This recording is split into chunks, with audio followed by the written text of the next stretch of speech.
میرا دماغ خراب نہیں ہے جو میں اس جیسے کھڑوس اور نان رومانٹک بندے سے شادی کروں گی، اور تمہیں کیا میرے لیے صرف ایک وہی فارغ انسان ہی ملا تھا؟ اس کے لہجے میں بیزاریت تھی۔ ارسلان جو کہ اسے کنسرٹ کے ٹکٹ کے بارے میں بتانے کے لیے اس کے کمرے میں آیا تھا، اندر سے آنے والی آوازوں کو سن کر ٹھٹک کر اپنی جگہ پر رک گیا۔ اس نے غصے سے اپنی مٹھی بھینچ لی تھی۔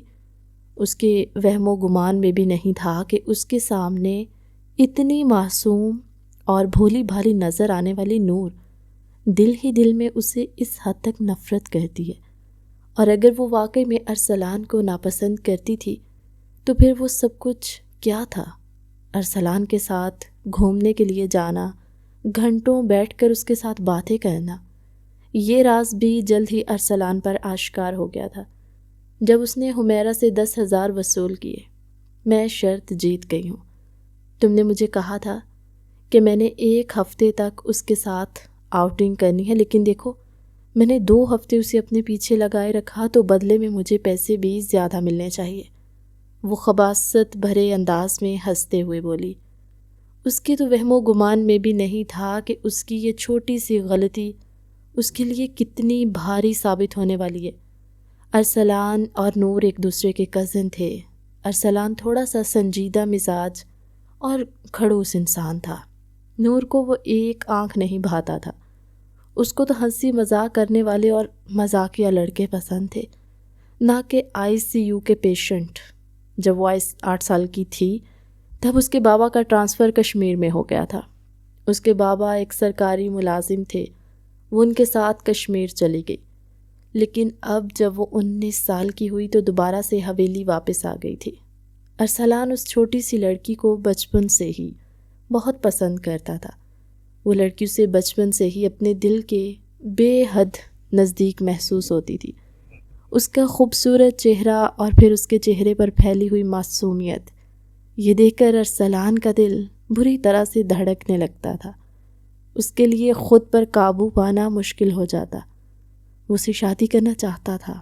اس بارے میں وہ دادی جان سے بھی بات کر چکا تھا، اور دوسری طرف پچھلے 2 ہفتوں سے نور اس کے آگے پیچھے گھوم رہی تھی۔ وہ اس سے بات کرنے کا بہانہ تلاش کرتی۔ ارسلان کو بھی یہ اس کے بدلتے ہوئے رویے پر خوشگوار سی حیرت ہوئی تھی، مگر اس کے وہم و گمان میں بھی نہیں تھا کہ نور نے اپنی کزن کے ساتھ شرط لگائی ہوئی تھی اور وہ اس کے جذبات کے ساتھ کھیل رہی تھی۔ وہ الٹے قدموں واپس چلا گیا، جبکہ نور پھر سے اپنی کزنوں کے ساتھ خوش گپیوں میں مصروف ہو گئی تھی۔ وہ اپنے کزن شہریار سے محبت کرتی تھی، جو اس کے چچا جان کا بیٹا تھا۔ وہ اس کی ہی ایج کا تھا۔ دونوں نے پہلے ایک ہی کالج میں پڑھا تھا اور اب وہ دونوں ایک یونیورسٹی میں جاتے تھے۔ دونوں کا ارادہ نکاح کرنے کا تھا۔ نور اس کو حاصل کرنے کے لیے بے چین تھی۔ اس کا بس نہیں چل رہا تھا کہ وہ کسی طرح سے جلد از جلد اس کے نام ہو جائے۔ جب بھی وہ شہریار کا نام سنتی تھی اس کا دل محبت کے جذبات سے بھر جاتا۔ شہریار بھی اس کے لیے اتنا ہی بے چین، اتنا ہی پاگل تھا جتنی نور اس کے لیے تھی۔ رات کا وقت تھا، سب لوگ کھانے کی ٹیبل پر بیٹھے ہوئے تھے، لیکن ابھی تک کسی نے بھی کھانا شروع نہیں کیا تھا۔ سب لوگ حویلی کے سب سے بڑے بیٹے اور گاؤں کے سردار یعنی ارسلان صاحب کا انتظار کر رہے تھے۔ اب نور کو کوفت محسوس ہونے لگی۔ اسے غصہ بھی آتا تھا، کیونکہ حویلی میں ہر کوئی اس کو ہی اہمیت دیتا تھا۔ شروع میں نور جب یہاں پر آئی تو اسے بھی اچھا خاصا پروٹوکول ملا تھا، لیکن بعد میں اسے احساس ہوا سب سے زیادہ اہمیت ارسلان کی ہے، اور ارسلان کے نزدیک سب سے اہم شخصیت نور کی تھی۔ اس کو بلا کر آؤ، وہ کہاں پر رہ گیا ہے؟ دادی جان نے پریشانی سے اپنی بہو کی طرف دیکھتے ہوئے کہا۔ جی میں ابھی اسے بلا کر لاتی ہوں۔ آپ رکے آنٹی، میں چاہتی ہوں۔ نور نے انہیں بیٹھنے کا اشارہ کیا اور خود پرجوش انداز میں اٹھی تھی۔ ویسے بھی اسے دوستی کا ڈرامہ کیا تھا اور ابھی اسے شدید بھوک بھی لگ رہی تھی۔ تائی جان کا کیا بھروسہ کہ وہ اسے اپنے ساتھ لیے بغیر ہی واپس آ جاتی۔ اسے یقین تھا کہ وہ ہر حال میں اس کے ساتھ باہر آئے گا۔ اس نے دروازے پر دستک دی۔ اندر سے کوئی جواب موصول نہ ہوا۔ وہ دندناتے ہوئے اس کے کمرے میں داخل ہو گئی تھی۔ پہلے بھی تو وہ ایسے ہی کرتی تھی، لیکن آج سب کچھ اچانک ہی چینج ہو چکا تھا، اور یہ اس کے وہم و گمان میں بھی نہیں تھا۔ کمرے میں ایک گہرا اندھیرا پھیلا ہوا تھا اور سگریٹ کی بو بھی تھی۔ اس نے بے ساختہ اپنی ناک پر ہاتھ رکھا۔ ارسلان، اس نے دھیمے اور گہرے لہجے میں اس کا نام مخاطب کیا۔ وہ دل ہی دل میں ہنس رہی تھی، کیونکہ جب بھی وہ اس طرح سے ارسلان کا نام لیتی تو ارسلان کا چہرہ لال ہو جاتا۔ وہ یہ سب کچھ شغل میلے میں کرتی تھی، اب اس کا یہ مذاق آپ بھاری پڑنے والا تھا۔ ارسلان نے اپنی آنکھوں کے اوپر سے اپنی بازو ہٹائی۔ اس کے سر میں شدید درد ہو رہا تھا۔ فی الحال تو وہ اس لڑکی کا چہرہ بھی نہیں دیکھنا چاہتا تھا، کیونکہ جانتا تھا کہ وہ غصے سے بے قابو ہو گیا تو وہ اس لڑکی کو نقصان پہنچا بیٹھے گا۔ اس کا دل اتنا بدبخت تھا کہ اس لڑکی کی بے وفائی اور سچائی جاننے کے باوجود بھی اس کے خلاف نہیں ہو پا رہا تھا۔ اب وہ اس کے کمرے میں اس کے عین سامنے موجود تھی۔ آپ کیا کمرے میں سوگ پھیلا کر بیٹھے ہوئے ہیں؟ اس نے ہاتھ بڑھا کر لائٹ آن کر دی تھی۔ جلدی سے باہر چلیں، کھانا کھا لیں، مجھے بہت بھوک لگ رہی ہے، اس نے اپنی دھن میں کہا، لیکن جب نظریں اس کے چہرے پر پڑیں تو بے ساختہ خوف سے تھوک نکلا تھا۔ اس کی آنکھوں میں غصے کا ایک جہان آباد تھا۔ اس کے ماتھے پر بے یقینی کی لکیریں ابھری ہوئی تھی۔ وہ اس کو جس انداز میں دیکھ رہا تھا، نور کا دل کر رہا تھا زمین پھٹے اور وہ اس میں سما جائے۔ شدت سے اسے اپنی غلطی کا احساس ہوا تھا۔ اسے اس وقت یہاں پر نہیں آنا چاہیے تھا، لیکن اب تیر کمان سے نکل چکا تھا۔ تم کس کی اجازت سے میرے کمرے میں داخل ہوئی ہو؟ وہ خون خوار انداز میں بولا تھا، جب وہ خوف سے اپنی جگہ پر اچھل پڑی تھی۔ وہ میں نے کہا ہے کہ کس کی اجازت سے میرے کمرے میں داخل ہوئی ہو؟ اب کی بار وہ حلق کے بل دھاڑا تو اس کی آنکھیں آنسوؤں سے بھر گئی تھی۔ آپ مجھ سے اس لہجے میں بات کیوں کریں؟ کیونکہ تم اسی کے قابل ہو۔ میں سوچ بھی نہیں سکتا تھا کہ تم… وہ بات کرتے کرتے یکدم ہی خاموش ہو گیا۔ ابھی اور اسی وقت میری نظروں کے سامنے سے دفع ہو جاؤ، ورنہ مجھ سے برا کوئی بھی نہیں ہوگا۔ آپ میرے ساتھ ایسا سلوک نہیں کر سکتے۔ میں تایا جان کو جس کو جا کر بتانا ہے بتاؤ، مجھے فرق نہیں پڑتا اور نہ ہی میں کسی سے ڈرتا ہوں۔ وہ اسے کمرے سے باہر نکلنے کا اشارہ کرنے لگا۔ اگلے ہی لمحے وہ بھاگ کر باہر نکلنے ہی لگی تھی کہ اس کا پاؤں بیڈ سے جا کر ٹکرایا۔ ٹھوکر لگنے کی وجہ سے وہ زمین پر گر گئی۔ اس کے پاؤں کا ناخن اکھڑ گیا۔ اس کی چیخ کی آواز سن کر وہ تیزی سے اس کے پاس گیا اور گھٹنوں کے بل بیٹھ گیا۔ اس کے پاؤں سے بہتا ہوا خون دیکھ کر ارسلان نے مضبوطی سے اپنی مٹھی بھینچی، جبکہ محترمہ کو تو اب ایک اور موقع مل گیا تھا۔ وہ زور و شور سے روئے چلی جا رہی تھی۔ یہ سب کچھ آپ کی وجہ سے ہوا ہے۔ آپ نے خواہ مجھ پر غصہ کیا۔ پتہ نہیں کس کا غصہ آپ مجھ پر اتار رہے ہیں۔ ابھی بھی وہ اپنے اوپر معصومیت کا جال بچھائے ہوئے تھی۔ اگر دیکھا جائے تو یہ معصومیت کا جال نہیں تھا، وہ سچ میں اتنی ہی معصوم تھی، لیکن اپنی معصومیت کا اس نے غلط فائدہ اٹھانے کی کوشش کی۔ جو شخص اس پر اپنی جان دیتا تھا وہ اس شخص کے ریڈار میں آ گئی تھی۔ 2 منٹ کے لیے خاموش ہو جاؤ، مجھے دیکھنے دو۔ نہیں، پلیز ہاتھ مت لگائیے گا، مجھے درد ہو رہا ہے۔ وہ پیچھے کی طرف سرکی تو اچانک ہی اس کے سینے سے جا کر ٹکرائی۔ وہ دونوں اس وقت ایک دوسرے کے بے حد نزدیک موجود تھے۔ وہ اس پوزیشن میں بیٹھی ہوئی تھی کہ اس کی کمر موصوف کے سینے کے ساتھ ٹچ ہو رہی تھی۔ اس کی سانسوں کی تپش وہ اپنے کانوں پر محسوس کر رہی تھی۔ جب ارسلان کے لب اس کے کانوں سے جا کر ہلکے سے مس ہوئے تو وہ بری طرح سے گڑبڑا گئی۔ اس نے اٹھنے کی کوشش کی، لیکن لڑکھڑا کر پھر سے زمین پر گر گئی۔ درد تھا کہ کم ہونے کا نام ہی نہیں لے رہا تھا۔ اسے کچھ بھی سوچے سمجھنے کا موقع دیے بغیر وہ اسے اپنے بازوؤں میں اٹھا چکا تھا اور لمبے لمبے ڈھگ بھرتا ہوا کمرے سے باہر نکل گیا تھا۔ حویلی والوں نے جب اس کے پاؤں کو خون سے تر دیکھا تو پریشان ہو گئے تھے۔ شہریار بھی بھاگتا ہوا اس کے پیچھے ہی باہر نکلا تھا، مگر اس وقت تک گاڑی اس کی آنکھوں میں دھول اڑاتی ہوئی وہاں سے چلی گئی تھی۔ اس نے غصے سے اپنے دائیں ہاتھ کا مکہ بنا کر گاڑی پر مارا۔ وہ ارسلان سے بچپن سے ہی بہت جیلس ہوتا تھا، کیونکہ ارسلان اپنی پرسنالٹی اور اب اپنی ذہانت کی وجہ سے سب لوگوں کا فیورٹ تھا۔ اسکول میں وہ ہمیشہ اے گریڈ لیتا، پھر کالج میں اس نے ہمیشہ ہی ٹاپ کیا تھا، یونیورسٹی میں بھی اس نے گولڈ میڈل لیا۔ اس کے ساتھ ساتھ وہ بزنس کی دنیا کا بے تاج بادشاہ تھا، سیاست میں بھی کافی حد تک دلچسپی رکھتا تھا۔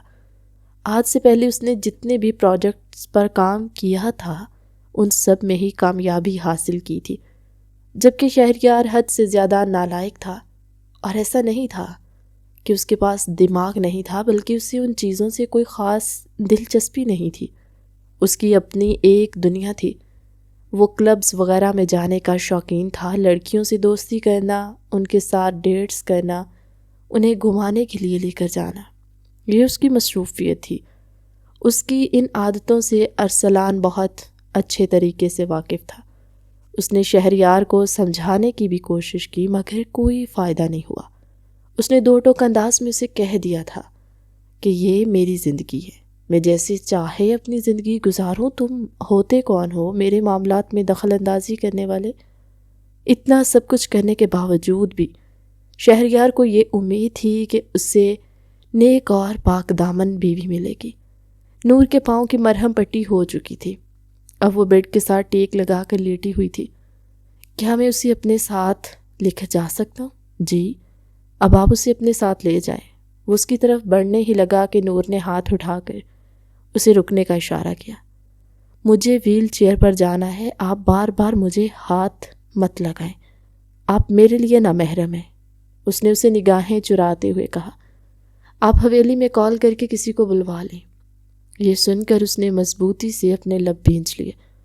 اب وہ اسے کیسے بتاتا کہ وہ اس کا محرم بننا چاہتا ہے اور یہ سب کچھ پورے حق کے ساتھ کرنا چاہتا ہے، لیکن شاید وہ ایسا نہیں چاہتی تھی۔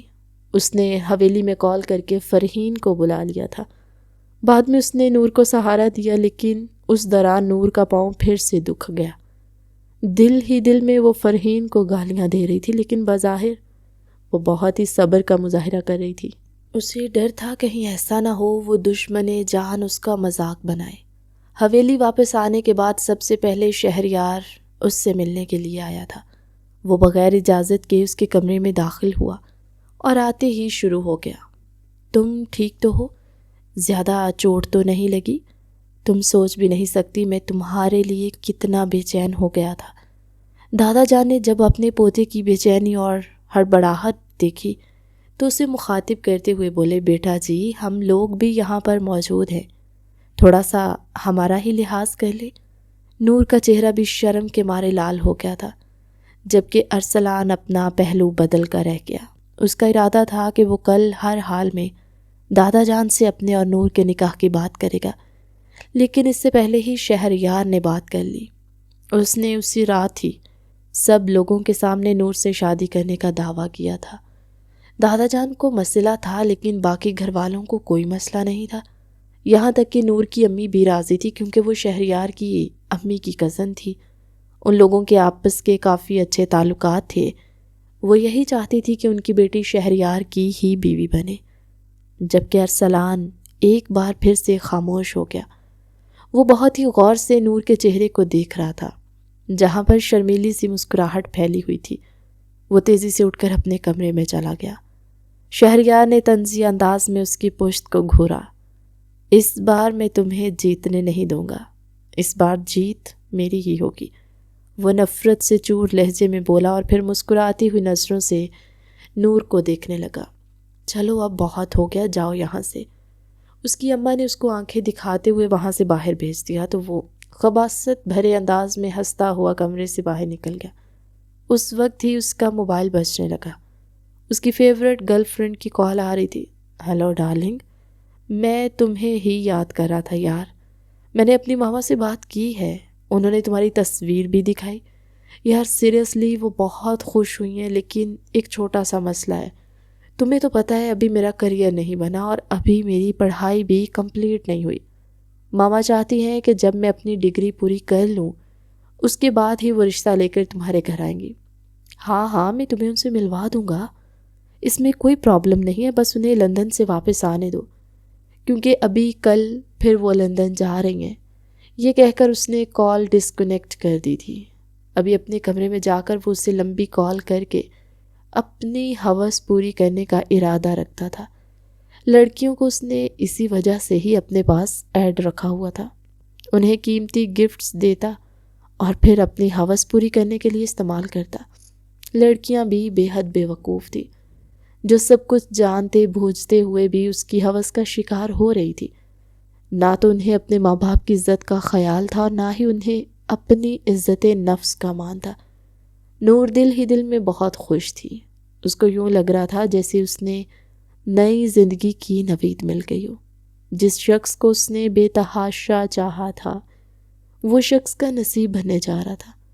اس پر وہ اپنے رب کا جتنا بھی شکر ادا کرتی کم تھا، لیکن دل میں کسی نہ کسی کونے میں یہ احساس جرم بھی تھا کہ اسے ارسلان کے ساتھ غلط نہیں کرنا چاہیے تھا۔ حالانکہ اس نے کھل کر اپنی محبت کا اظہار تو نہیں کیا تھا، لیکن اس کی کزنوں نے اسے یہی بتایا تھا جس طرح سے ارسلان لالا تمہارے ساتھ فری ہوتے ہیں، میں نے اس طرح سے انہیں کسی اور کے ساتھ فری ہوتے نہیں دیکھا۔ وہ واقعی میں تمہیں بے تحاشا پسند کرتی ہیں۔ اگر تم ان سے شادی کرو گی تو تم دنیا کی خوش قسمت ترین عورت بن جاؤ گی۔ وہ تمہارا بہت خیال رکھیں گے، لیکن انہیں یہ کہہ کر خاموش کروا دیتی کہ مجھے پیسہ نہیں چاہیے، بلکہ مجھے ایک انڈرسٹینڈنگ اور ٹائم سپینڈ کرنے والا شوہر چاہیے۔ ارسلان صاحب تو پورا دن کام میں مصروف رہتے ہیں، ان سے جس کی بھی شادی ہوگی بچے انہیں انٹرنیٹ سے ہی ڈاؤن لوڈ کرنے پڑیں گے۔ اس کی باتیں سن کر اس کی کزنیں کھل کھلا کر ہنس دیتی۔ ابھی بھی اس نے اپنے آپ کو تسلی دی تھی۔ دوسری طرف ارسلان بالکل چپ ہو گیا تھا۔ اس کا یہ مطلب نہیں تھا کہ وہ کچھ کر نہیں رہا تھا، اندر ہی اندر اس نے پورا پلان بنایا ہوا تھا کہ کس طرح سے اس نے اپنی محبت کو حاصل کرنا ہے۔ دنیا میں آسانی سے اپنی پسندیدہ عورت کو وہ اپنے دشمن کے حوالے نہیں کر سکتا تھا، وہ بھی ایسا شخص جو عورت کی قدر کرنا ہی نہیں جانتا تھا۔ وہ کیسے اپنی پسندیدہ عورت کی بے قدری اپنی آنکھوں کے سامنے ہونے دے سکتا تھا؟ حویلی میں ان دونوں کی شادی کی تیاریاں بہت ہی زور و شور سے چل رہی تھی، جبکہ ارسلان آئے دنوں کسی نہ کسی میٹنگ کے سلسلے میں کبھی جاپان بیٹھا ہوا ہوتا تو کبھی لندن۔ شہریار ابھی بھی اپنی حرکتوں سے باز نہیں آیا تھا۔ ہر دوسرے دن وہ کسی نہ کسی لڑکی کے ساتھ ڈیٹ مارنے کے لیے جاتا تھا۔ ایک دن جب نور یونیورسٹی سے باہر نکل رہی تھی تو اس نے شہریار کو کسی لڑکی کے ساتھ ہنستے ہوئے دیکھ لیا۔ بعد میں اس نے شہریار سے اس بارے میں پوچھا تو وہ ماننے کی بجائے ہاتھے سے اکھڑ گیا۔ میں سوچ بھی نہیں سکتا تم مجھ پر شک کر سکتی ہو، وہ تو بس میری کلاس فیلو تھی اور میں اس سے کام کے حوالے سے ڈسکشن کر رہا تھا، میں نے اس سے کوئی بھی فضول بات نہیں کی۔ نور خود ہی خاموش ہو گئی۔ وہ نہیں چاہتی تھی کہ کسی قسم کی بدمزگی پیدا ہو۔ ارسلان جب بھی نور کو دیکھتا تو اس چھٹانک بھر لڑکی کے الفاظ اس کے کانوں میں گونجنے لگتے۔ وہ بے ساختہ تکلیف سے اپنی آنکھیں بند کر لیتا۔ محبت بھی انسان کو کتنا بے بس کر دیتی ہے۔ وہ بس خود سے یہی کہہ کر اپنے ذہن کو فضول سوچوں سے جھٹکنے کی کوشش کرتا۔ شادی کا دن آ گیا تھا۔ نور کو بہت ہی خوبصورتی سے تیار کیا گیا۔ جب اس نے اپنے آپ کو شیشے میں دیکھا تو وہ حیران رہ گئی۔ اس پر بہت روپ آیا تھا، ہاتھوں میں شہریار کے نام کی مہندی۔ بیوٹیشین نے بھی اسے کہا تھا کہ تمہارا شوہر تو تمہیں دیکھ کر اپنے ہوش و حواس کھو بیٹھے گا، آج تو اسے کنٹرول کرنا مشکل ہی نہیں ناممکن ہو جائے گا۔ یہ سن کر اس نے اپنی گردن مزید جھکا لی تھی۔ اچانک ہی ایک لڑکی اس کے پاس آئی۔ آپ کو باہر لینے کے لیے آپ کے کزن آئے ہیں، فرحین نے تو کہا تھا کہ وہ مجھے خود لینے کے لیے آئے گی۔ اس نے بے چینی سے بیوٹیشین کی طرف دیکھتے ہوئے سوال کیا تھا۔ آپ کال کر کے پوچھ لیں۔ جب اس نے موبائل دیکھا تو بیٹری ختم تھی، اس کا موبائل ڈیڈ ہو چکا تھا۔ وہ اپنا لہنگا سنبھالتی ہوئی باہر نکلی۔ بیوٹیشین اس کا پرس لے کر اس کے ساتھ ہی آ گئی۔ آپ یہ میرے حوالے کر دیں، آگے میں چلی جاؤں گی۔ آپ کا بہت بہت شکریہ، اس نے بیوٹیشین کو مسکراتے ہوئے کہا۔ سامنے ہی کالے رنگ کی گاڑی کھڑی تھی۔ وہ مسکراتے ہوئے اس کی طرف بڑھی۔ اچانک ہی ایک نقاب پوش گاڑی سے باہر نکلا۔ اس سے پہلے کہ اسے کچھ سوچنے سمجھنے کا موقع ملتا، کسی نے اس کی ناک پر رومال رکھ کر اس کو بے ہوش کر دیا تھا۔ وہ دنیا جہان سے بیگانہ ہو گئی۔ جب اس کو دوبارہ ہوش آیا تو وہ ایک اندھیرے کمرے میں موجود تھی۔ اس کمرے میں صرف ایک ہی روشن دان تھا۔ وہ زور زور سے دروازہ بجا رہی تھی، لیکن دوسری طرف سے اسے کوئی بھی جواب موصول نہیں ہو رہا تھا۔ باہر گہری خاموشی پھیلی ہوئی تھی۔ وہ کمرہ جنگل کے بیچوں بیچ تھا۔ اس سے تھوڑے ہی فاصلے پر کچھ گارڈ کھڑے تھے، مگر ان کو بولنے کی اجازت نہیں تھی۔ دوسری طرف اپنا کام مکمل کر کے ارسلان اطمینان سے شادی ہال پہنچ چکا تھا اور اب باقی لوگوں کے ساتھ فکر مندی کا اظہار کر رہا تھا۔ دادا جان کی باتیں وہ بہت ہی غور سے سن رہا تھا۔ ابھی اور اسی وقت ہر جگہ پر اس کو تلاش کرو۔ آپ یہ بات تسلیم کیوں نہیں کر لیتے کہ وہ گھر سے بھاگ گئی ہے؟ غلطی ساری میری ہے، مجھے اس لڑکی پر یقین ہی نہیں کرنا چاہیے تھا۔ شہریار کی امی نے نفرت کا اظہار کرتے ہوئے کہا، خدا کا خوف کرے چچی جان، وہ اس حویلی کی ہی عورت ہے جس کے بارے میں آپ اس قدر برے خیالات کا مظاہرہ کریں گے۔ نمرا نے جب یہ سنا تو غصے سے بے قابو ہو گئی۔ تم تو خاموشی ہو جاؤ۔ حویلی کی عورت ہو کر اس نے جو حرکت کی ہے اس کے بعد وہ سب لوگوں کی ہی نظروں میں گر گئی ہے، اور میں کون سا کچھ غلط کہہ رہی ہوں؟ اور ہاں سمرین بیگم، یہ سب کچھ تمہاری وجہ سے ہوا ہے۔ اگر تمہیں NGO کے کاموں سے فرصت مل جاتی تو تم اپنی بیٹی سے اس کی مرضی کے بارے میں پوچھتی۔ ہمیں بھی خواہ پورے خاندان میں ذلیل کر دیا ہے تم لوگوں نے۔ یہ سن کر ارسلان نے اپنے لب مضبوطی سے بھینچ لیے۔ وہ ایسا تو نہیں چاہتا تھا کہ اس لڑکی کے کردار کے اوپر باتیں ہوں۔ اسے تو لگ رہا تھا کہ سب حویلی والے کوآپریٹ کریں گے، لیکن شہریار کی امی حد سے زیادہ منہ پھٹ اور بدتمیز عورت تھی۔ شہریار خود بھی ایک خبیث انسان تھا، مگر پھر بھی وہ اس عورت پر نگاہ ڈالنے کے لیے بھی تیار نہیں تھا۔ بارات واپس چلی گئی تھی۔ مہمانوں کو تو کھانے سے غرض تھی اور سب مہمان کھانا کھلا کر جا چکے تھے۔ یہ بہت ہی عجیب و غریب قسم کی شادی تھی۔ لوگ دلہن کے کردار کے بارے میں باتیں کر رہے تھے، جس کے منہ میں جو آ رہا تھا وہ بولے چلے جا رہا تھا۔ ارسلان زیادہ دیر تک وہاں پر نہیں رک سکا۔ اس کے بعد وہ پھر سے اپنی گاڑی میں بیٹھ کر اسی جگہ پر آ گیا جہاں پر اس نے اس چھوٹی سی لڑکی کو قید کر رکھا ہوا تھا۔ اس کو زور زور سے دروازہ بجنے کی آوازیں سنائی دے رہی تھی۔ وہ لڑکی اونچی اونچی آواز میں چلا رہی تھی اور اپنی آزادی کی بھیک مانگ رہی تھی۔ خدا کا واسطہ ہے، مجھے چھوڑ دو، مجھے جانے دو، میرے گھر والے میرے لیے پریشان ہو رہے ہوں گے، آج میری شادی ہے، میرا دلہا میرا انتظار کر رہا ہوگا۔ یہ کہہ کر اس نے پھر سے چیخ چیخ کر رونا شروع کر دیا۔ ارسلان نے اپنی مٹھیاں بھینچ لی تھی۔ وہ شخص تمہارے قابل نہیں ہے، تم معصوم اور پاک دامن لڑکی ہو، اگر تم اس انسان کے ہتھے چڑھ گئی تو وہ تمہیں توڑ دے گا، اس نے مضبوط لہجے میں کہا۔ کافی دیر تک وہ اس طرح سے ہی چلاتی رہی تھی اور پھر تھک کر دوبارہ سے زمین پر گر گئی۔ 4-5 گھنٹوں کے بعد وہ پھر سے کمرے میں گیا۔ وہ زمین پر سوئی پڑی تھی۔ ارسلان نے ایک بار پھر سے اسے بے ہوش کر دیا اور اسے اپنی گاڑی میں بٹھا کر حویلی لے گیا۔ حویلی میں جا کر اس نے سب لوگوں کو یہی بتایا کہ یہ حویلی کے سامنے بے ہوش پڑی ملی تھی۔ نور کے وہم و گمان میں بھی نہیں تھا کہ اسے اغوا کرنے والا کوئی اور نہیں بلکہ ارسلان ہی تھا۔ ارسلان نے جس مقصد کے تحت اسے اغوا کیا تھا وہ مقصد پورا ہو چکا تھا، اور پھر سب لوگوں کے سامنے اس نے نور کی عزت بچا کر اسے شادی کرنے کا اعلان کیا تھا۔ نور بے یقینی سے اس کے چہرے کو دیکھ رہی تھی اور اس نے نفی میں سر ہلایا تھا۔ ایک بار اس نے اپنی دوست سے سنا تھا کہ جس چیز سے ہم سب سے زیادہ دور بھاگتے ہیں آخرکار ہمیں اسی چیز کے سامنے گھٹنے جھکانے پڑتے ہیں۔ جس طرح کے لوگوں سے اسے شدید نفرت تھی، آج وہی انسان اس کی زندگی میں شامل ہونے جا رہا تھا۔ رات کو ان دونوں کا نکاح ہو گیا اور پھر دادا نے یہ فیصلہ سنا دیا کہ اگلے دن ان دونوں کا ولیمہ ہوگا۔ نور کو ارسلان کے کمرے میں پہنچا دیا گیا تھا۔ وہ اس وقت اپنی کزن کے ساتھ ارسلان کے بیڈ پر بیٹھی ہوئی تھی۔ اس نے نمرا کا بازو مضبوطی سے پکڑا ہوا تھا۔ پلیز مجھے یہاں پر چھوڑ کر مت جاؤ، تم پلیز میرے ساتھ ہی رکو۔ پاگل تو نہیں ہو گئی ہو؟ کس طرح کی فضول باتیں کری ہو؟ وہ مجھے مار دے گا، وہ مجھ سے نفرت کا اظہار کرے گا، وہ بھی میری ذات پر شک کرے گا، مجھے بھاگی ہوئی لڑکی کہے گا، شہریار کی طرف وہ بھی مجھے گندا کرے گا، فکر مت کرو، وہ ایسا کچھ نہیں کرے گا۔ نمرہ نے اس کو تسلی دینے کی کوشش کی تھی مگر ناکام ہو گئی۔ نور بہت زیادہ ڈری ہوئی تھی، اس کو سمجھ نہیں آ رہا تھا کہ وہ کیا کرے۔ آنسو تھے کہ بہتے چلے جا رہے تھے۔ اس نے اپنے وہم و گمان میں بھی نہیں سوچا تھا کہ قسمت اس کے ساتھ اتنا اور اتنا گندا مذاق کرے گی۔ باہر سے قدموں کی چاپ کی آواز سنائی دی تو نمرہ بھی تیزی سے اٹھ کھڑی ہوئی۔ اب مجھے یہاں سے جانا چاہیے، میں نے تمہیں جو سمجھایا ہے تم وہی کرنا، اس کی بات ماننے سے انکار مت کرنا۔ اب وہی تمہارا شوہر ہے، وہ تم پر پورا حق رکھتا ہے۔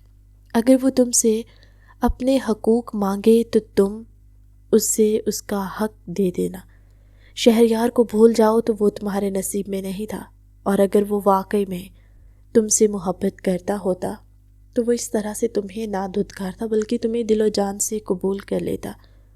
نور نے تیزی سے نفی میں سر ہلایا۔ وہ مجبور ہوگا، ورنہ وہ کبھی بھی مجھے نہ دھتکارتا۔ وہ ابھی بھی شہریار کے نام کی ہی مالا جپ رہی تھی۔ کمرے کا دروازہ کھلا اور دشمن جان مضبوط قدم اٹھاتا ہوا کمرے کے اندر داخل ہوا۔ اس کا دل کافی حد تک سکون میں آ چکا تھا۔ جس لڑکی سے اس نے بے تحاشا محبت کی تھی وہ لڑکی اس کا عشق تھی۔ آج وہ اس کو حاصل کرنے میں کامیاب ہو گیا تھا۔ طریقہ جو کوئی بھی تھا مگر وہ اس کے سامنے موجود تھی، اس کی دسترس میں تھی۔ اس نے بچپن سے یہی تو سیکھا تھا کہ جو پسند آئے اسے حاصل کر لو، اور آج اس نے اپنی پسندیدہ عورت کو بھی حاصل کر لیا تھا۔ وہ جیسے جیسے اس کی طرف بڑھ رہا تھا وہ پیچھے کی طرف سرکتی چلی جا رہی تھی، اور پھر وہ بیڈ کے کراؤن کے ساتھ ٹیک لگا کر بیٹھ گئی۔ وہ ہلکا سا اس کے چہرے پر جھکا تھا۔ اس کی تھوڑی کو پکڑ کر اس کے چہرے کو بلند کر کے وہ اس کی آنکھوں میں جھانکنے لگا تھا۔ تو تم نے مجھ پر 10,000 کی شرط لگائی تھی۔ یہ الفاظ نہیں تھے بلکہ پگھلا ہوا سیسا تھا جو کسی نے نور کے کانوں میں اونڈیلا تھا۔ ارسلان دوبارہ سے اسے اس بارے میں بات نہیں کرنا چاہتا تھا مگر یہ بات کسی پھانس کی طرح اس کے دل میں اٹک گئی۔ وہ میں، اس نے کپ کپاتے ہوئے لہجے میں کہا، تو وہ دل فریب انداز میں مسکرا دیا۔ کیا میں اتنا بے مول تھا؟ اس کے لہجے میں ٹوٹے ہوئے مان کی کرچیاں تھی۔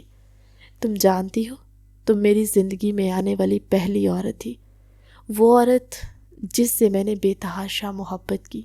بچپن سے لے کر اب تک میں نے صرف اور صرف تمہارے بارے میں سوچا، اور شاید میں واقعی میں ایک بے وقوف انسان تھا جس نے اپنی سوچوں کا محور صرف ایک ہی لڑکی کو بنایا تھا، ایک ایسی لڑکی جو اپنی کزنوں کے ساتھ مل کر اس پر شرطیں لگا رہی تھی۔ مجھے معاف کر دیں، مجھ سے غلطی ہو گئی۔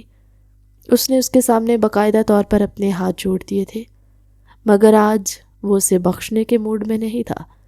اس کے اندر جتنی وحشت بری ہوئی تھی، جتنی تکلیف اس نے برداشت کی تھی، اور جتنی راتیں اس نے اسی چیز کے بارے میں سوچ کر گزاری تھی، آج وہ ان سب راتوں کا بدلہ سود سمیت لینا چاہتا تھا۔ اس کے دونوں ہاتھوں کو اپنے ہاتھوں میں مضبوطی سے پکڑ کر وہ اسے اپنی جانب کھینچ چکا تھا۔ اب وہ زور سے اس کے سینے سے لگی ہوئی تھی۔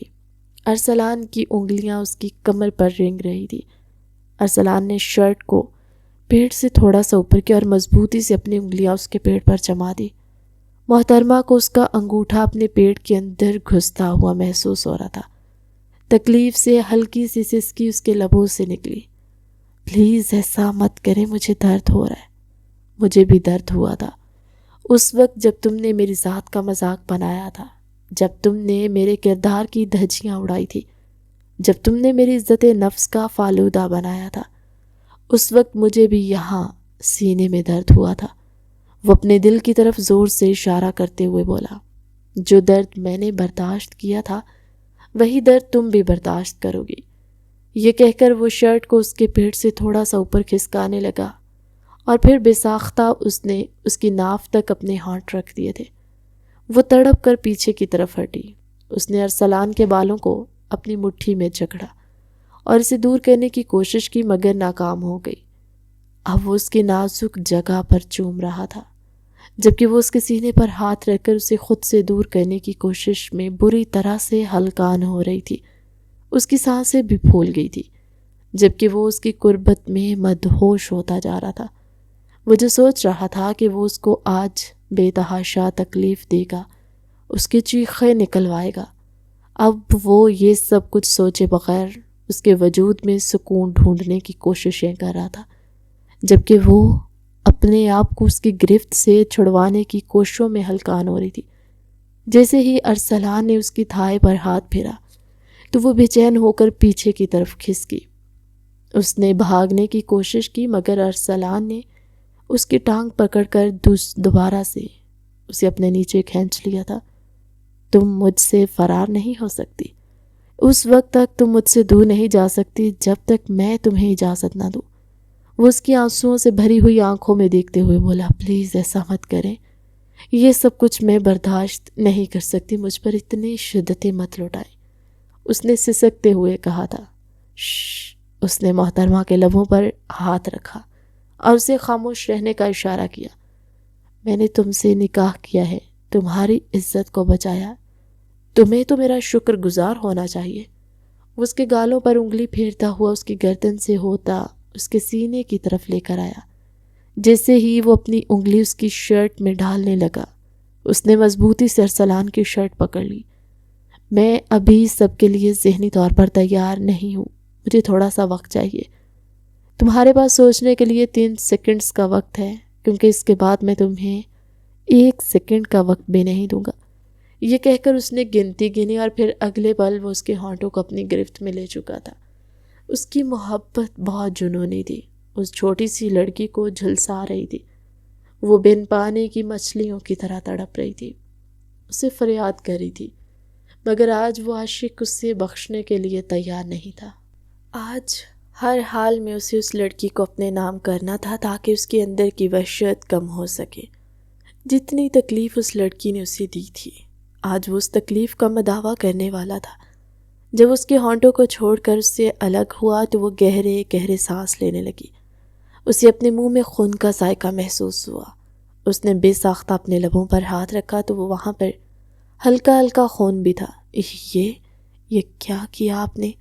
ابھی تو کچھ بھی نہیں کیا، ابھی تو تم نے اور بھی بہت سارا لال رنگ دیکھنا ہے، وہ شرارتی انداز میں کہتا اس کی دھڑکنوں کے ساتھ کھیلنے لگا تھا، جبکہ وہ کبھی خود کو اس کی گرفت سے چھڑوانے کی کوشش کرتی اور کبھی بے چینی سے سسکیاں لیتی۔ کیا آپ مجھے سزا دے رہے ہیں؟ اس نے روتے ہوئے سوال کیا۔ نہیں، میں تو تم سے محبت کر رہا ہوں اور تم پر اپنا حق جتا رہا ہوں۔ میں تم پر اپنے نام کی مہر لگا کر یہ ثابت کرنا چاہتا ہوں کہ تم صرف اور صرف میری ہو، میرے علاوہ تم پر کسی کا بھی حق نہیں ہے، اور اگر کسی نے بھی تمہاری طرف نگاہ اٹھا کر دیکھا تو میں اس کی آنکھیں نکال دوں گا۔ تم ہمیشہ میری دسترس میں رہو گی، میری بن کر، میرے نام ہو کر رہو گی۔ میرے نام کے علاوہ تمہارے ساتھ کسی اور کا نام نہیں لگ سکتا۔ وہ اس کی گردن پر اپنے ہونٹ رکھے جنونی انداز میں بولتا ہوا اسے اندر تک لرزنے پر مجبور کر گیا تھا۔ پلیز، اس کی قربت کو محسوس کرتے ہوئے وہ ہلکا سا سسکی۔ مجھے درد ہو رہا ہے۔ اب محترم نے باقاعدہ اس کی گردن پر ہلکا ہلکا کاٹنا شروع کر دیا۔ وہ اس کی گردن پر اپنی محبت کے نشانات بنا رہا تھا، جبکہ وہ اس کی شرٹ کو اپنی مٹھی میں جکڑے ہوئے خود کو اس کی قربت سہنے کے لیے تیار کر رہی تھی، جو کہ دنیا کا سب سے مشکل ترین کام تھا۔ اس کے وہم و گمان میں بھی نہیں تھا کہ جس انسان کو وہ کھڑوس اور حد سے زیادہ بورنگ سمجھتی تھی، وہ محبت کے معاملے میں اتنا جنونی ہوگا۔ اس نے تو نور صاحبہ کو رات میں سورج دکھا دیا تھا۔ اس کی گردن سے وہ ہلکا سا پیچھے ہٹا اور پھر کھل کر مسکرا دیا۔ اب اس کی گردن پر موجود نشانات پر ہاتھ پھیرنے لگا۔ وہ درد سے سسکنے لگی۔ پلیز مت کریں، مجھے درد ہو رہا ہے، اس نے دھیمے لہجے میں کہا تھا۔ تم میرے ساتھ جتنی شکایتیں کرو گی اپنے لیے اتنی ہی مشکلات پیدا کرو گی، کیونکہ تمہاری سسکیاں، تمہاری شکایت مجھے مزید جنونی بناتی ہے۔ وہ دل فریب انداز میں کہتا ہوا اس کے ہونٹوں پر اپنا انگوٹھا پھیرنے لگا۔ کیا تم نے کبھی سوچا تھا کہ خود کو اس طرح سے میری باہوں میں پاؤ گی؟ اب وہ پھر سے اس کے اوپر سایہ فگن ہوا۔ اس نے اپنے دونوں بازو اس کے سائڈ پر رکھے ہوئے تھے۔ جب اس پر لیٹا تو وہ بری طرح سے تڑپ اٹھی۔ نور کی دھڑکنیں اس کے نیچے دبی ہوئی تھی، اس کے لبوں سے بے ساختہ سسکیاں نکل رہی تھی وہ نیچے سے نکلنے کی کوششوں میں ہلکان ہو رہی تھی، جبکہ اس کی حالت دیکھ کر ارسلان مزید بے قابو ہونے لگا۔ اس کے چہرے کو اپنے دائیں ہاتھ میں دبوچ کر وہ غور سے اس کی آنکھوں میں جھانکنے لگا۔ تم صرف میری ہو، ایک بار پھر جنونی انداز میں کہتا وہ اس کے ہونٹوں کو اپنی گرفت میں لینے لگا اور ہلکا ہلکا اس کے ہونٹوں کو کاٹنے لگا۔ دوسرا ہاتھ اس کے پیٹ پر اور اس کی کمر پر چل رہا تھا۔ قمیض کے نیچے سے ہوتا ہوا وہ اس کی دھڑکنوں پر پہنچ گیا، جبکہ نور بری طرح سے بوکھلا گئی۔ اس کو لگ رہا تھا کہ انسان سے پیچھا چھڑوانا اس کے لیے آسان نہیں ہے۔ یہ بوڑھی عمر کا شخص وہ اسے آسانی سے خود سے دور کر دے گی اور اس سے وقت مانگ لے گی، مگر وہ تو خوابوں میں بھی نہیں سوچتی تھی کہ ارسلان اس کے لیے اس حد تک جنونی ہے۔ وہ اسی سے اس حد تک محبت کرتا ہے۔ اب اس سے دور ہونے کا خواب نہیں دیکھ رہی تھی، اب وہ صرف یہ دعا کر رہی تھی کہ ارسلان اپنی شدتوں میں تھوڑی سی کمی لے آئے تاکہ اس کے لیے یہ سب کچھ برداشت کرنا آسان ہو جائے۔ ابھی تو صرف 15 منٹ گزرے تھے، پوری رات پڑی تھی۔ نہ جانے یہ شخص اس کے ساتھ کیا سلوک کرنے والا تھا۔ اس کے ذہن میں باقی جتنی بھی ٹینشن تھی وہ ساری ختم ہو چکی تھی۔ اب صرف ایک ہی ٹینشن تھی کہ اس کی شدتوں کو کیسے برداشت کرے گی۔ ارسلان ایک لمحے کے لیے دور ہوا، اپنی شرٹ اتار کر اس نے دور صوفے پر اچھال دی۔ اب وہ اس کی چولی کی طرف بھوکی نظروں سے دیکھنے لگا۔ اس کی نظروں کے زاویے کو محسوس کرتے ہوئے وہ بے چین ہو گئی۔ اس نے زور سے اپنے سینے پر ہاتھ رکھا۔ نہیں، ایسا نہیں کریں گے آپ۔ مجھے پتہ چل گیا ہے کہ تمہارے پاس کتنا سامان ہے اور اب مجھے وہ سب کچھ دیکھنا بھی ہے۔ وہ سنجیدگی سے اس کی آنکھوں میں جھانکتے ہوئے بولا، آپ بہت بے شرم ہیں۔ میں نے سوچا بھی نہیں تھا آپ اتنے بے شرم نکلیں گے۔ بیوی سے بات کر رہا ہوں، اس میں کون سی بے شرمی؟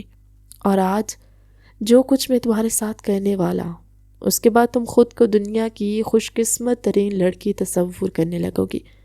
تمہاری ساری شکایت بھی دور ہو جائے گی کہ میں کھڑوس ہوں۔ آج میں تمہیں رومانس کا اصل مطلب سمجھاؤں گا۔ نہیں، مجھے کچھ بھی نہیں سمجھنا، مجھے سب کچھ آتا ہے۔ تو پھر مجھے بتاؤ۔ وہ یہ کہہ کر سوالی انداز میں اس کی آنکھوں میں دیکھنے لگا۔ کیا مطلب ہے؟ میں سمجھی نہیں۔ مجھے بتاؤ کہ رومانس کیسے کرتے ہیں۔ اگر تم چاہتی ہو کہ میں تمہیں چھوڑ دوں تو پھر اس کے لیے تمہیں میرے ساتھ رومانس کرنا ہوگا۔ میں آپ کے ساتھ کیسے رومانس کر سکتی ہوں؟ یہ تو لڑکے کرتے ہیں، لڑکیاں نہیں۔ وہ چلاتے ہوئے بولی، تو پھر ٹھیک ہے، مجھے میرا کام کرنے دو۔ اب مجھے دوبارہ سے ڈسٹرب مت کرنا۔ اگر تم نے بیچ میں کسی بھی قسم کی گڑبڑ کی یا مجھے میرے مقصد سے پیچھے ہٹانے کی کوشش کی تو مجھ سے برا کوئی نہیں ہوگا۔ اس کی چھوٹی سی ناک کو کھینچتا ہوا وہ اب اس کی شرٹ کو اس کے وجود سے الگ کرنے لگا۔ اب وہ اس کے سامنے بغیر لباس کے موجود اور اپنے بازو سے اپنے سینے کو ڈھانپنے کی کوشش کر رہی تھی، مگر بری طرح ناکام ہو رہی تھی۔ تم تو میری سوچ سے بھی زیادہ دلکش ہو میری جان، یہ کہہ کر وہ اس کے سینے پر جھک گیا تھا۔ اب محترمہ کی سسکیاں پورے کمرے میں گونج رہی تھی۔ شہریار کون تھا، کیا تھا، اسے سب کچھ بھول گیا تھا۔ اسے صرف اتنا پتا تھا کہ وہ اس وقت ارسلان کی قربت میں ہے۔ وہ شخص اس سے ہر طرح سے اپنا حق وصول کر رہا تھا۔ آج وہ اسے بخشنے کے موڈ میں نہیں تھا۔ جہاں پر وہ ذرا سا سسکتی تو وہ مزید بے قابو ہو جاتا تھا اور زور و شور سے اس پر اپنی محبت نچھاور کرنے لگتا۔ نور اپنی سسکیوں پر قابو رکھنا چاہتی تھی، مگر یہ اس کے بس میں ہی نہیں تھا۔ اس کے بس میں اب کچھ بھی نہیں تھا سوائے اس کے کہ وہ اپنے آپ کو اس کے حوالے کر دے۔ جی بھر کر اسے چومنے کے بعد اب وہ اجازت طلب نظروں سے اس کی آنکھوں میں دیکھ رہا تھا۔ نور تیزی سے نفی میں سر ہلانے لگی۔ نہیں، پلیز نہیں، اس نے ڈرتے ہوئے کہا تھا۔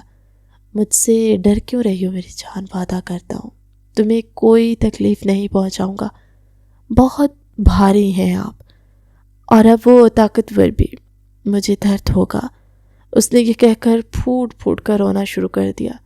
وہ اپنے دشمن جان کے سینے سے لیٹی ہوئی اور اس وقت بغیر کسی لباس کے تھی۔ وہ اس کے جسم کی نرمی کو محسوس کر رہا تھا اور اس کے ساتھ ساتھ اسے تسلی بھی دے رہا تھا۔ فکر مت کرو، میں تمہیں تکلیف نہیں دوں گا، مجھ پر بھروسہ کرو۔ اگر تمہیں ذرا سا بھی درد ہوا تو میں تمہیں چھوڑ دوں گا۔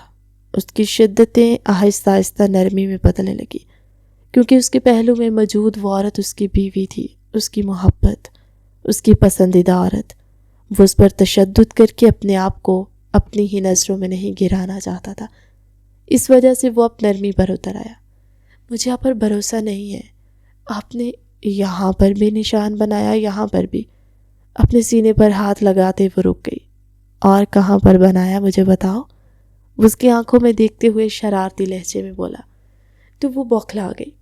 آپ بہت برے ہیں اور آپ بہت گندے ہیں، یہ کہہ کر اس نے پھر سے اس کے سینے پر اپنا سر رکھ دیا۔ مجھے اب کچھ بھی نہیں کرنا، میں بہت تھک گئی ہوں۔ تمہیں آج ہر حال میں میرا نام ہونا ہوگا، اور اگر میں نے ایسا نہ کیا تو کیا کریں گے؟ تو پھر میں تمہارے ساتھ زبردستی کروں گا اور تمہیں وہ پسند نہیں آئے گا۔ یا تو اپنی مرضی سے اپنے آپ کو میرے حوالے کر دو، یا پھر میری زبردستی اور میرا وحشی پن جھیلنے کے لیے تیار ہو جاؤ۔ بتاؤ تمہیں کیا چاہیے؟ میں اپنی مرضی سے اپنے آپ کو آپ کے حوالے کروں گی، یہ کہہ کر وہ بیڈ پر لیٹ گئی تھی۔ اس نے مضبوطی سے اس کے کندھوں کو پکڑ رکھا تھا۔ جیسے ہی اس نے ذرا سی تکلیف ہوئی وہ درد سے بلبلا اٹھی۔ اتنا درد تو ہوگا ہی، وہ آج کی رات اسے اپنے نام کر چکا تھا، وہ اس پر اپنی محبت کی مہر لگا چکا تھا۔ وہ عورت مکمل طور پر اس کی ہو چکی تھی۔ یہ خیال آتے ہی وہ خوشگوار انداز میں مسکرا دیا۔ سب سے زیادہ خوشی اس چیز کی ہوئی، قربت کے لمحات میں اس نے ایک بار بھی شہریار کا نام نہیں پکارا، یعنی اس کی محبت میں اتنی جنونیت تھی اور اس کی محبت میں اتنی طاقت تھی کہ وہ اپنی عورت کو سب کچھ بھلانے کی صلاحیت رکھتا تھا۔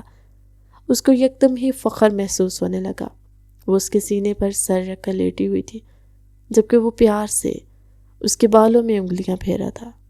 آج کی رات اس نے اس عورت کو معاف کر دیا تھا۔ اگر اس عورت نے اس کے ساتھ زیادتی کی تھی تو اس نے بھی کہیں نہ کہیں اس عورت کے ساتھ ظلم کیا تھا۔ جو بھی تھا، اسے اس لڑکی کو اغوا نہیں کرنا چاہیے تھا، لیکن اگر وہ یہ قدم نہ اٹھاتا تو وہ کبھی بھی اپنی محبت کو حاصل نہ کر پاتا۔ کچھ پانے کے لیے انسان کو کچھ کھونا پڑتا ہے، مگر اب اسے یہ سوچ سے بھی ڈر لگ رہا تھا کہ حقیقت جاننے کے بعد نہ جانے وہ لڑکی کیسا برتاؤ کرے گی۔ صبح جب وہ سو کر اٹھا تو وہ ابھی تک سو رہی تھی۔ بیگم صاحبہ اٹھ جاؤ، صبح ہو گئی ہے، کیوں تنگ کریں، مجھے سونے دو۔ اس نے دوسری طرف کروٹ بدلی اور پھر سے خراٹے لینے لگی۔ محترمہ کہتی تھی کہ ان کو خراٹے لینے والے مردوں سے شدید نفرت ہے، اور دیکھو خود کیسے خراٹے لے رہی ہے۔ اس نے تو مردوں کو بھی پیچھے چھوڑ دیا۔ جلدی سے اٹھو، ملازمہ 2 بار دروازہ بجا چکی ہے اور آج ہم لوگوں کا ولیمہ بھی ہے۔ یہ سن کر اس کے وجود کو جھٹکا لگا تھا۔ وہ جلدی سے اپنی جگہ پر اٹھ بیٹھی۔ اس کی آنکھوں میں خوف پھیل گیا۔ اس کے وجود پر اس وقت سنگل شرٹ تھی جو بہت ہی لوز سی تھی، جس کی وجہ سے اس کے نشیب و فراز عیاں ہو رہے تھے۔ وہ ایک بار پھر سے اپنے ہوش کھونے لگا۔ اس سے پہلے وہ اس پر محبت جتانے لگتا، وہ اس کے سینے پر ہاتھ رکھتی بولی، کیا ہم ولیمہ کینسل نہیں کر سکتے؟ نہیں، وہ دو ٹوک انداز میں بولا۔ پلیز آپ یہ ولیمہ کینسل کر دیں، میں لوگوں کا سامنا کیسے کروں گی؟ سب لوگ میرے کردار کے بارے میں باتیں کریں گے۔ میرے ہوتے ہوئے کوئی بھی تمہارے کردار کے بارے میں کوئی بھی بات نہیں کر سکتا، مگر کسی نے بھی زبان کھولنے کی کوشش کی تو اسے میرا سامنا کرنا ہوگا۔ میں ان کی باتیں نہیں سن سکتی، مجھے بہت ڈر لگ رہا ہے۔ میں نے کہا ہے نا کہ میں تمہارے ساتھ ہوں، میرے ہوتے ہوئے تمہیں ڈرنے کی ضرورت نہیں ہے۔ وہ پیار سے اس کے چہرے پر ہاتھ پھیرتے ہوئے بولا۔ وہ خاموش تو ہو گئی تھی لیکن مطمئن نظر نہیں آ رہی تھی۔ چلو جلدی سے تیار ہو جاؤ، کہیں اس سے پہلے میری نیت خراب ہونے لگی۔ ایک تو تم اتنے خوبصورت اور پیاری ہو کہ تمہیں جلدی جلدی چھوڑنے کا دل نہیں کرتا۔ اب بہت برے ہیں۔ وہ اس کے کندھے پر زور سے مکہ مارتے ہوئے فریش ہونے کے لیے واش روم میں گھس گئی تھی، جبکہ وہ اس کی پشت کو گھور کر رہ گیا تھا اور خود بیٹھ کر اس سے ٹیک لگا کر بیٹھ گیا۔ رات کے لمحات کسی فلم کی طرح اس کی نظروں کے سامنے گھوم رہے تھے۔ رات کے وقت اس نے صرف ایک ہی بار ارسلان کی قربت قبول کرنے سے انکار کیا تھا۔ اس کے بعد اس نے خود کو ارسلان کے رحم و کرم پر چھوڑ دیا۔ ابھی وہ شیشے میں کھڑی اپنا عکس دیکھ رہی تھی اور رات کے لمحات کے بارے میں سوچ رہی تھی۔ وہ تو کہتی تھی کہ وہ شہریار کے علاوہ کسی کو بھی اپنے قریب نہیں آنے دے گی، تو کیا یہ صرف دعویٰ تھا؟ کیا اس کی محبت اتنی کمزور تھی کہ ارسلان کی قربت پاتے ہی وہ سب کچھ بھول گئی؟ اے یا اللہ، یہ میں نے کیا کیا؟ کہیں میں نے غلط تو نہیں کر دیا؟ کہیں میں نے شہریار کے ساتھ بے وفائی تو نہیں کر دی؟ وہ چھوٹا سا ذہن اب بے چین ہو گیا تھا۔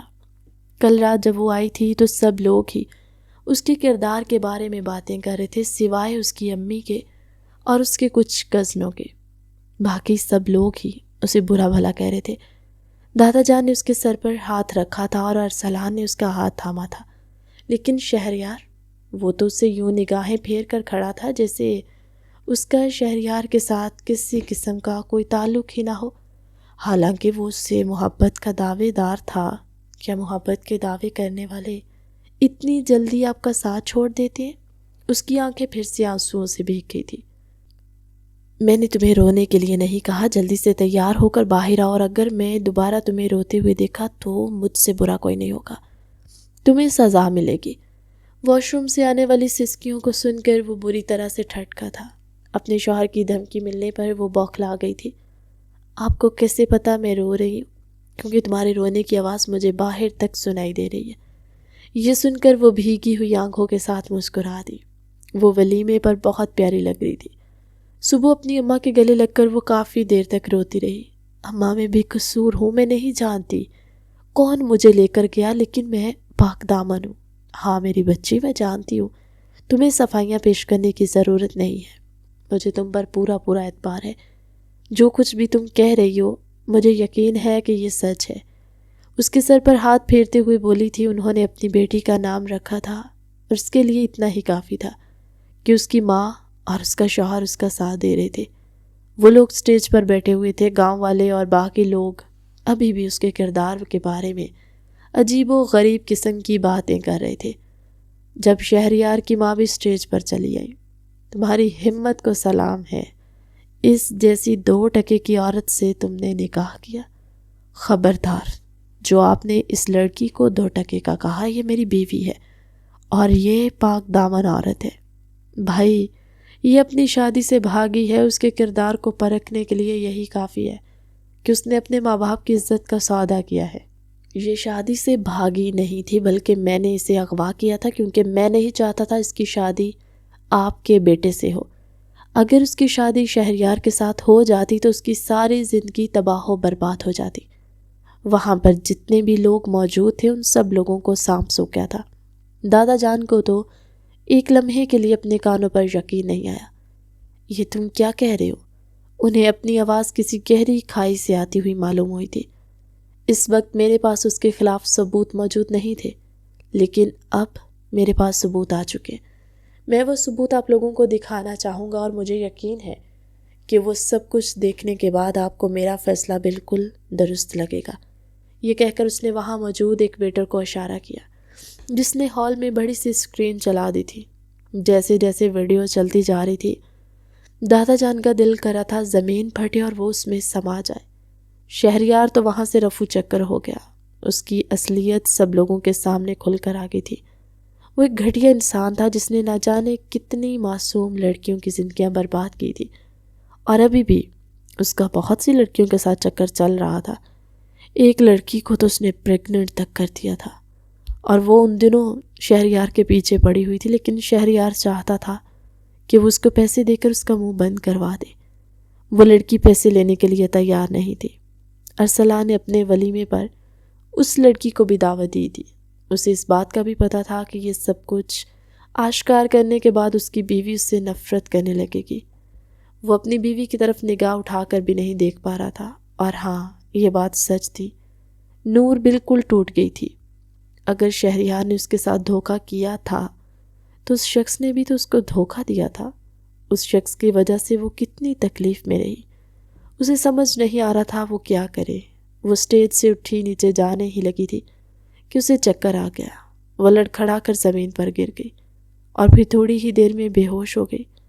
ارسلان بھاگا ہوا اس کے پاس گیا، پھر اس کو اپنی باہوں میں بھر لیا۔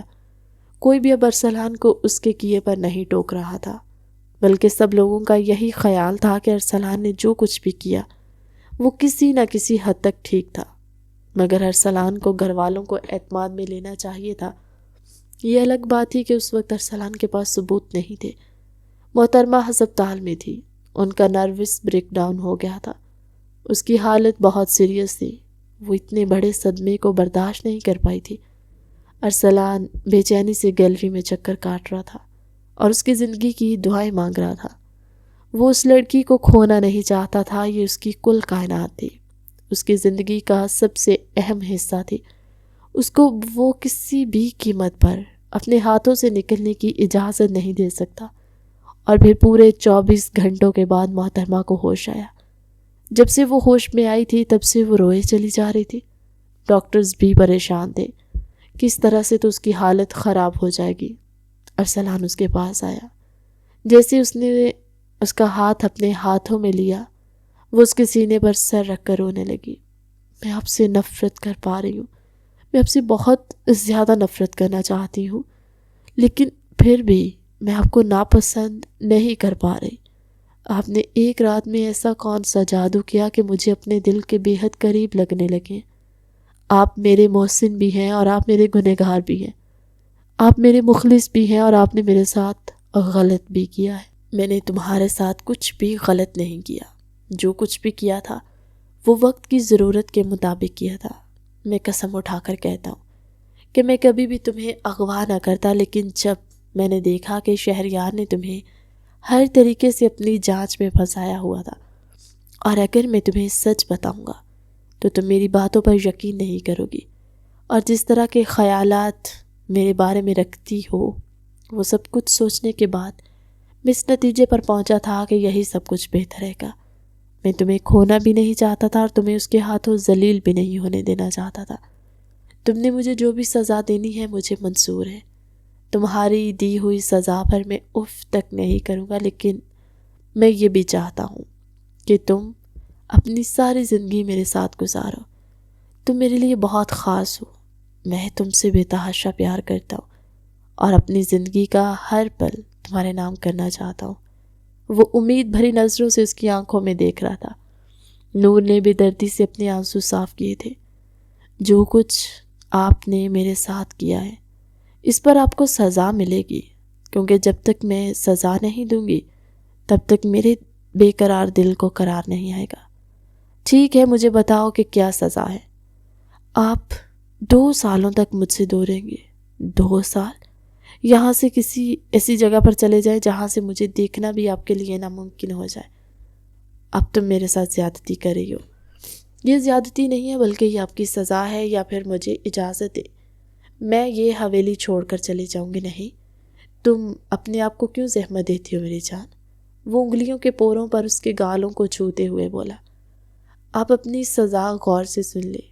2 سالوں تک آپ لوٹ کر نہیں آئیں گے، نہ ہی اپنے بارے میں کوئی خبر دیں گے اور نہ ہی حویلی کے کسی فرد کے ساتھ کوئی تعلق رکھیں گے، بلکہ 2 سال کے لیے آپ بالکل گمنام ہو جائیں گے۔ مجھے منظور ہے، وہ تیزی سے ہاں میں سر ہلاتے ہوئے بولا، لیکن اس کے بعد پھر میں تم سے ایک لمحے کے لیے بھی دوری اختیار نہیں کروں گا۔ یہ کہہ کر وہ ہسپتال سے چلا گیا، اور پھر اس دن وہ پاکستان سے بھی چلا گیا۔ 2 سال اس نے لندن میں ہی گزارے۔ وہ صرف اپنے دادا جان سے رابطے میں تھا، لیکن دادا جان بھی بہت پکے ثابت ہوئے۔ انہوں نے اس بارے میں کسی کو نہیں بتایا۔ لندن میں اس نے اپنا بہت بڑا بزنس اسٹیبلش کر دیا تھا اور نئے سرے سے ابھر کر دنیا کے سامنے آیا۔ ان 2 سالوں میں بہت کچھ بدل چکا تھا۔ اس کے گھر 2 جڑواں بیٹے پیدا ہوئے تھے۔ نور نے جو سزا اسے دی تھی اس کی آگ میں وہ خود جھلس رہی تھی، ہر وقت اسے یاد کرتی تھی۔ اسے خود پر غصہ آتا، کیا ضرورت تھی اسے اس شخص کو خود سے دور کرنے کی۔ 2 سالوں کے بعد جب وہ شخص ایک رات حویلی میں داخل ہوا تو نور کو اپنی آنکھوں پر یقین نہ ہوا۔ وہ بھاگتی اس کے پاس گئی اور اس کے گلے لگ کر پھوٹ پھوٹ کر رونے لگی۔ وہ واقعی میں اس سے عشق کرنے لگی تھی۔ آپ بہت ہی برے ہیں، میں آپ کو کبھی بھی معاف نہیں کروں گی۔ خبردار جو اب تم مجھ سے ناراض ہوئی یا تم نے کوئی نئی سزا سامنے رکھی، تم سوچ بھی نہیں سکتی یہ وقت میں نے کتنی مشکل سے گزارا ہے، میں بھی آپ کے بغیر بہت تکلیف میں رہی ہوں، اس نے درد سے چور لہجے میں کہا تھا۔ اچانک ہی ملازمہ وہاں پر آئی۔ سلطان اور فرقان خاموش نہیں ہو رہے تھے بی بی جی۔ اس نے ان دونوں کو اٹھایا ہوا تھا، وہ دونوں 1 سال کے ہو چکے تھے اور روئے چلے جا رہے تھے۔ یہ ہمارے بیٹے ہیں، اس نے بھرپور مسکراہٹ اپنے لبوں پر سجاتے ہوئے کہا۔ دادا جان، اس نے اونچی آواز میں پکارا۔ دادا ہنستے ہوئے باہر نکلے۔ میں تمہیں سرپرائز دینا چاہتا تھا، وہ کندھے اچکاتے ہوئے بولے۔ مجھے امید ہے کہ یہ 2 سال تم لوگوں کے لیے کافی ہوں گے۔ اب اس کے بعد تم میں سے کوئی بھی ایک دوسرے کو سزا دینے کی کوشش نہیں کرے گا۔ جتنے بے چین وہ لوگ ایک دوسرے کے لیے تھے، یہ بات کافی سچ ثابت ہوئی تھی۔ ان لوگوں کا ایک دوسرے کے بغیر گزارا مشکل ہی نہیں، اب ناممکن ہو گیا تھا۔ کہانی کیسی لگی کمنٹ سیکشن میں اپنی قیمتی رائے کا اظہار ضرور کیجیے گا۔